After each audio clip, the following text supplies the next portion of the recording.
మీకుండే ఎటువంటి గ్రహ బాధలైనా గృహ బాధలైనా శాశ్వత పరిష్కారం కోసం సంప్రదించండి శ్రీనివాస జ్యోతిషాలయ. నమస్తే, వెల్కమ్ టు రెడ్ టీవీ. నేను వంశీ. ఈ రోజు మనతో పాటు సీనియర్ మోస్ట్ జర్నలిస్ట్ దాము బాలాజీ గారు. సార్ నమస్కారం. సార్ నమస్తే సార్, మిరాయి సినిమా ఎలా ఉంది? హిట్టా పట్ట అంటే పెద్దగా పాన్ ఇండియా లెవెల్లో తీసుకుపోయారు సినిమాని, చాలా హైప్ ఇచ్చారు. సినిమా ఎలా ఉంది సార్? మిరా ఈరోజు ఇండియా వైజ్ వరల్డ్ వైడ్గా రిలీజ్ అయింది. ఇది పాన్ ఇండియా సినిమా లాగానే ఇచ్చేశారు. సో ఆల్రెడీ ఇతనికి తేజ సజ్జాకు ఒక పెద్ద హిట్ ఉంది, హనుమాన్ అనే సినిమా. సో దీన్ని ఎలా చేశారు మీరు అన్నట్టు, దీంతో మంచి హైప్ అయితే క్రియేట్ చేశారు. మిరాయ్ అనే టైటిల్ కూడా ఇంట్రెస్టింగ్గా ఉంది. సో మిరాయ్ అంటే అర్థం ఏంటంటే జపనీస్ వర్డ్, ఇది ఫ్యూచర్ అనమాట, భవిష్యత్తు లేదా హోప్ ఆఫ్ ద ఫ్యూచర్, భవిష్యత్తుకు సంబంధించిన ఒక విశ్వాసం. సో ఇది కూడా అలాంటి ఇది అనమాట. దీంట్లో ఇక రివ్యూలోకి వెళ్తే తేజ సజ్జా, తర్వాత రితికా నాయక్, మంచు మనోజ్, శ్రియా శరణ్, జగపతి బాబు, తర్వాత జయం రవి, ఇలాగ మంచి కాస్టింగ్ అయితే ఉంది.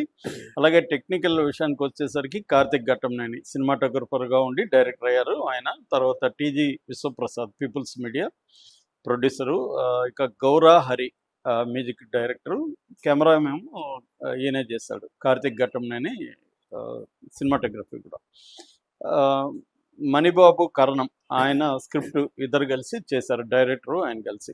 ఇక కథగా వస్తే ఇదేంటంటే ఫాంటసీ, మైథలాజికల్ ఫాంటసీ, యాక్షన్ అడ్వెంచర్గా మనం చెప్పుకోవచ్చు. జాన్రా విషయానికి వచ్చేసరికి అంటే ఒక మైథలాజికల్ బ్యాక్గ్రౌండ్ తీసుకొని దాన్ని ఫాంటసీ క్రియేట్ చేసి చేసిన కథ ఇది.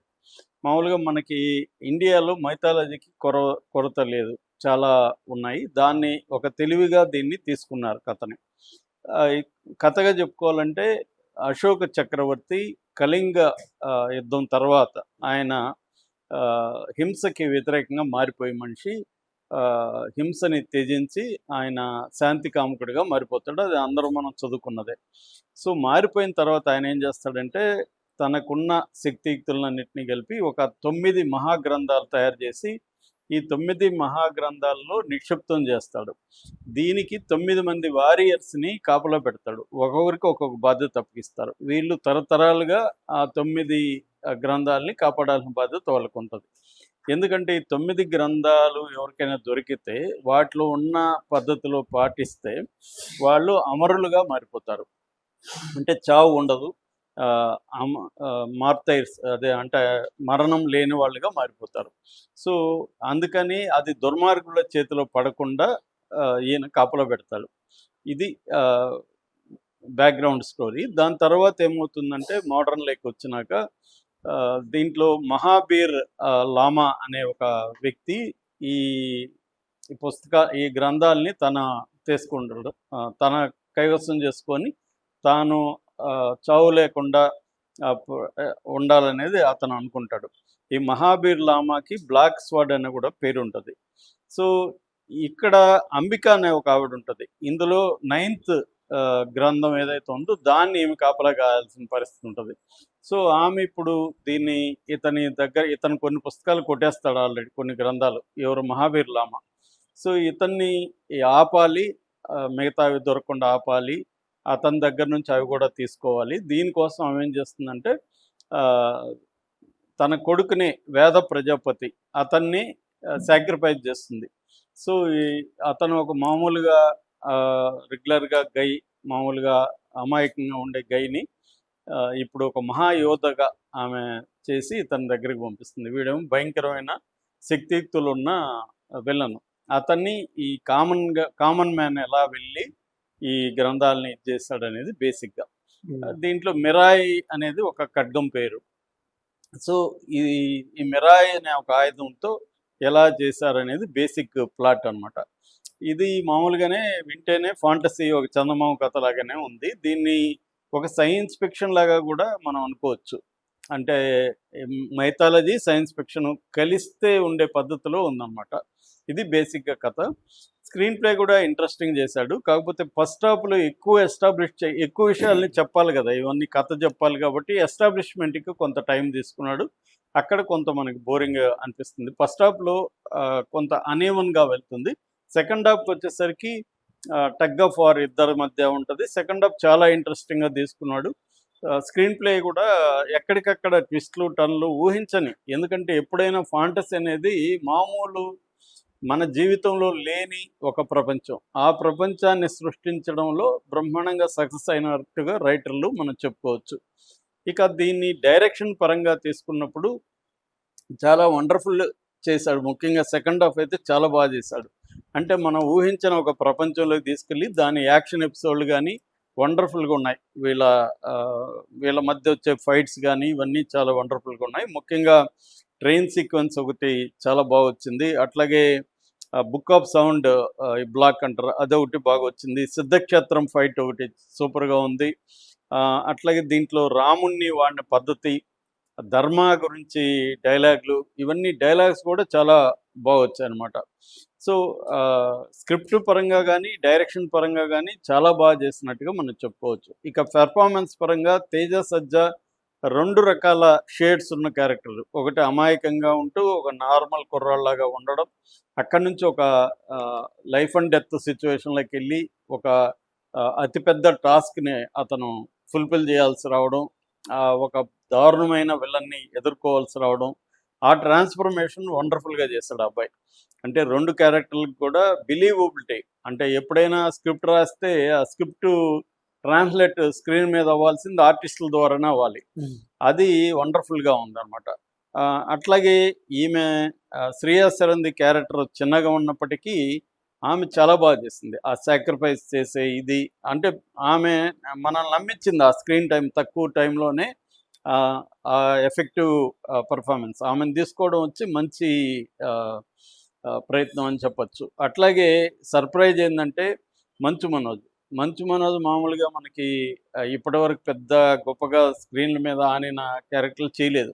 కానీ దీంతో అతను ఒక కొత్త విలన్గా అవతరించాడని చెప్పొచ్చు. అతని కెరీర్ విలన్గా బాగుంటుందని చెప్పొచ్చు. అతని బేస్ వాయిస్ కానీ, అతని అపియరెన్స్ కానీ, స్క్రీన్ ప్రెజెన్స్ కానీ, ఇవన్నీ కూడా చాలా వండర్ఫుల్గా వచ్చిందన్నమాట. అంటే ఒక డెప్త్ తీసుకురాగలిగాడు ఆ క్యారెక్టర్కి. తర్వాత మిగతా అంటే జగపతి బాబు, జయరామ్ది ఒక చిన్న క్యారెక్టరు, వీళ్ళది కూడా బాగా వచ్చాయన్నమాట. మొత్తం ఆర్టిస్టులు అందరూ పర్ఫార్మెన్స్లు కూడా చాలా బాగా వచ్చాయి.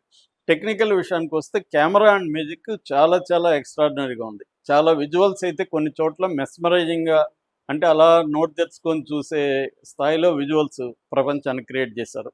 అట్లాగే బ్యాక్గ్రౌండ్ స్కోరు వండర్ఫుల్ ఉంది. చాలా సీన్లని బ్రహ్మాండంగా, మామూలుగా స్క్రిప్ట్ చదివితే మనకు ఆ సీన్ గొప్ప అనిపించకపోవచ్చు, కానీ స్క్రీన్లోకి వచ్చేసరికి అది ఎలివేట్ అయిన విధానం వచ్చి, ఒకటి కెమెరా, బ్యాక్గ్రౌండ్ స్కోరు, ఆర్టిస్టుల పెర్ఫార్మెన్స్, ఈ 3తో మామూలు సీన్లు కూడా బ్రహ్మాండంగా ఎలివేట్ అయినాయి. బ్యాక్గ్రౌండ్ స్కోరు ఈ గౌరహరి వండర్ఫుల్గా చేశాడు చాలా చోట్ల.